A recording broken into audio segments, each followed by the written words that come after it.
ఉద్యోగం చేసే ప్రతి ఒక్కరూ తమ రిటైర్మెంట్ వరకు ఎంతో కొంత పొదుపు చేయాలనుకుంటారు. అలాంటి వారికి ఉద్యోగుల ప్రావిడెంట్ ఫండ్ ఎంతగానో ఉపయోగపడుతుంది.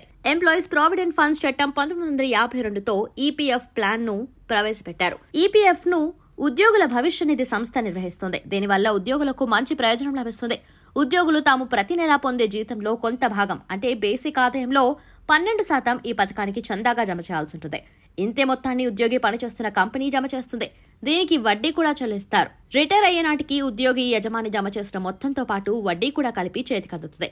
ఈ పీఎఫ్ లో రిస్క్ అనేది ఉండదు, ఎందుకంటే ఈ నిధిని ప్రభుత్వమే నిర్వహిస్తుంది కాబట్టి.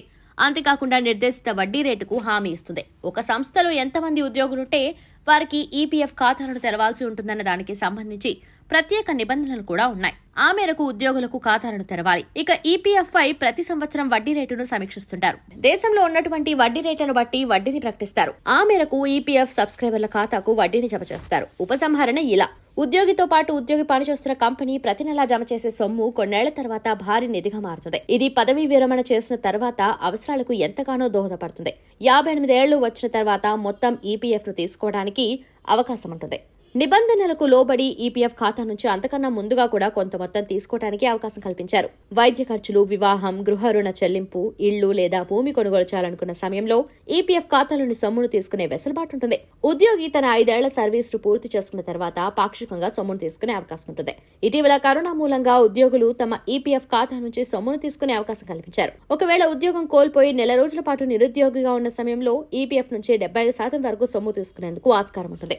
ఇక ఈపీఎఫ్ ఖాతా ఉన్న ప్రతి ఉద్యోగికి ఉద్యోగుల భవిష్య నిధి సంస్థ 12 అంకెల యూనివర్సల్ అకౌంట్ నంబర్ను కేటాయిస్తుంది.